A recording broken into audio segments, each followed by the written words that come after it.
Hey guys, welcome back to the channel. Hope you guys doing fantastic, of course. Welcome back to today's watch talk. It's a topic that has been on my mind for a little while now, again, because you guys know how I like to use my opinion, my 2 cents over my humble modern Seiko classic journey of my collection, and talk about the things that I felt along the way. Talk about some of the things that I wished that not a YouTuber maybe had told me, or not a mentor in the game would have sort of emphasized on, especially for the young collectors out there, the new ones that come into the hobby, the newcomers, whether that you want to go straight into some of the sort of premier entry level watches that cost between $5 to $1,000, or you want to start less, you want to buy copycats, you want to buy homages. This video is simply made to the point of where my philosophy starts, and I think this is very important. So I'm not going to disrespecting of your personal taste, but I think it's a general point that I think we all need to understand. Okay, so today's watch topic is find what you love early. That's right, find what you love early. You see, a watch collector of today, living today's modern age, in a digitalized world, it is very different than if you started buying a watch 10-20 years ago. Today we always find ourselves in an environment of influence.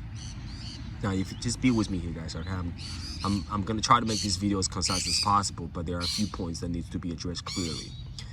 What I mean by that is, if you're hanging out with your friends, you guys are wearing your watches. That when you're not hanging out physically, you are checking out, your Facebook watch forums. Of course, it happens to be on Instagram, browsing through, what's on the post.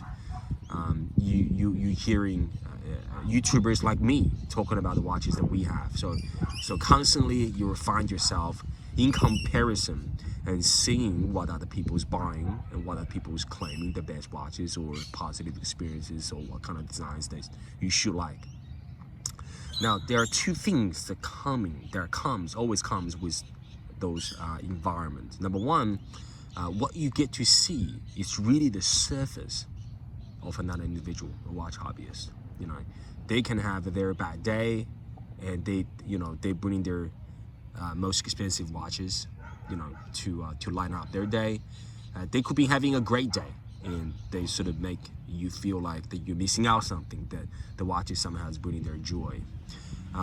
They can be very successful in their lives. They work all the way up from the bottom, and they sort of commemorate their success and in today's rat race, as you call it, and they buy very expensive watches that you sort of feel in love with in the early days, but you don't see the hard work they've done along the years. Or there could be someone that is poorly managed their finances. They're not saving, they're not investing, they're putting all their money in the basket, sort of buying the philosophy of, if you're buying enough Rolexes, it's going to do better than the stock market or any other form of investment, where they really should be looking at the same time. They're not saving enough money for their family. They're not saving educational funds for their children.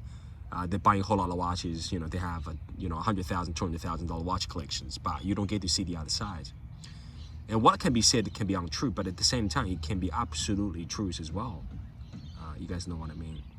And the second thing that comes with that environmental impact and influence is, every time when you get to see other people's wearing watches that you like, subconsciously, that you're feeling you have something less, that you're feeling that you're missing out, that you're feeling somehow that you don't deserve those watches, or those watches will never belong to you. For example, I'm wearing this beautiful Seiko 55 Fathom, of course, spiritually borrowed from, this watch is made, I think, about a decade ago or more, with the 7S movements.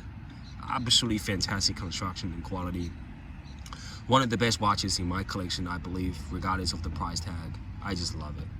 I mean, every bit of it. It's just an amazing combination of sports and elegant, and especially when it's using the matching spirit strap of the Sailcloth strap from Atom, with this beautiful deployment system, which I'll talk about in the future videos of reviews. but this just brings the watch to a whole different level.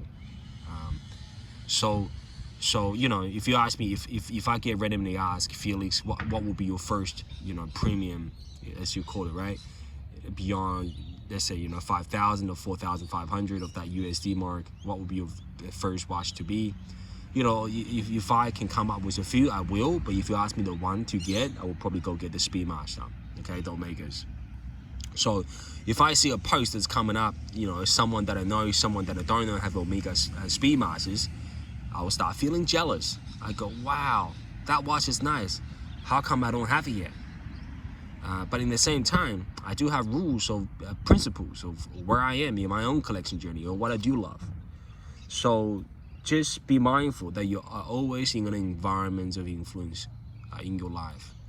And if you can expand that topic, it's not just on your watches, cars, any material goods, clothing, shoes, sneakers, anything you like. Folding knives, as I like them as well, right? Any objects you like, properties, houses. So it's critical. Do you understand that? You're always in the impact of influence. So it is extremely critical. Listen to me. This is my watch topic, okay? It is extremely important to educate yourself that you need to find what you love early. I'm gonna repeat that. You have to find what you love early. I remember when I was studying Warren Buffett, this is back in the college days when I was doing banking finance. He said something in one of the, he's done, of course, tremendous amount of education for investors and people in general, but he said something very simple. He said he's got two sons at least, as I remember. He said, you know, one of them is fortunate to find he loved music more than anything else. And I think the other one found that he loved farming or, you know, something that agriculture kind of stuff early. And they both fortunate enough to devote, you know, their energy and resource and time into what they love early. And that relates to us too.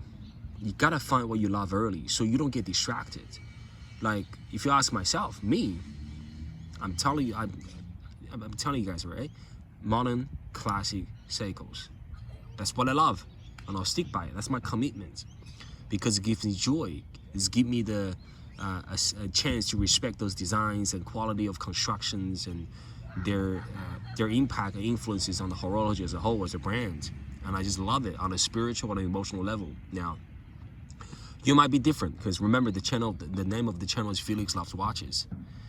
If you like, you know, fashion brand, go get it.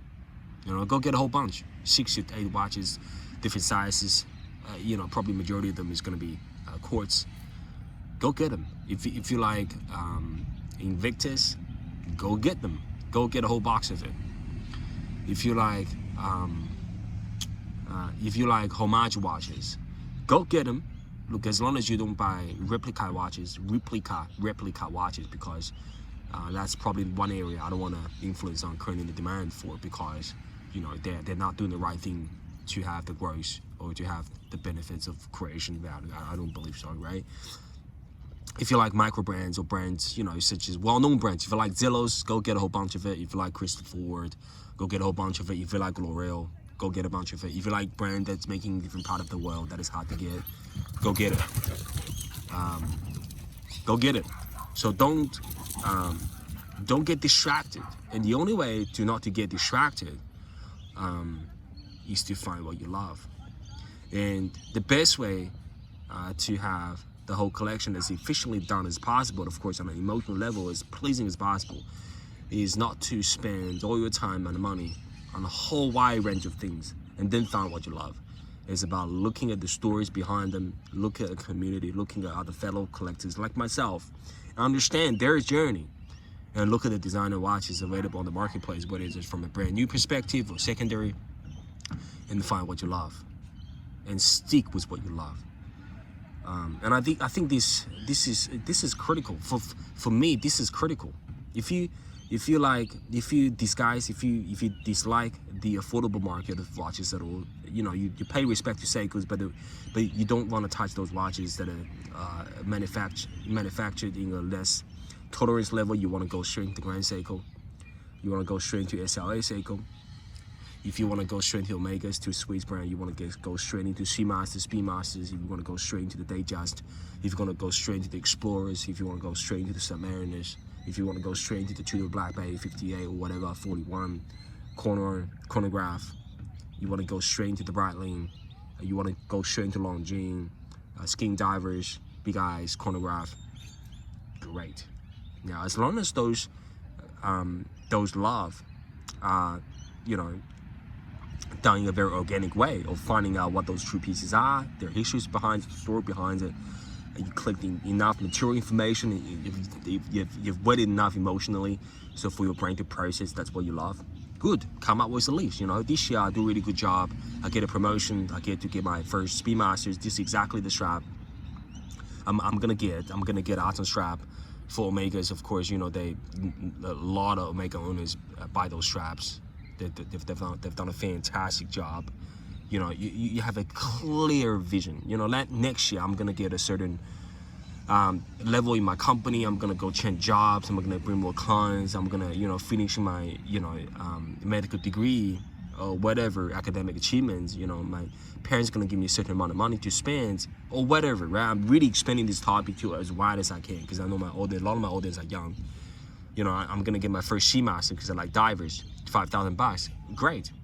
Put that down as your to-do list. And then, you know, you have bonus coming up because you worked so hard for the last couple of years. You want to spend that money to get a very, no, I'm not saying hype. You want to get a Black Bay 58. You want to get a Black Bay, you know, the 38mm 54, right? They're great watches, guys, without a shadow of a doubt. Or you want to save money because you want to get a real Blancpain 50 fathoms, and I think they cost about what, 10, 9, right? Great, go get it. As long as that's what you love. And never leave from that zone of love, because the moment you leave that zone of love, you're into a whole world of pains.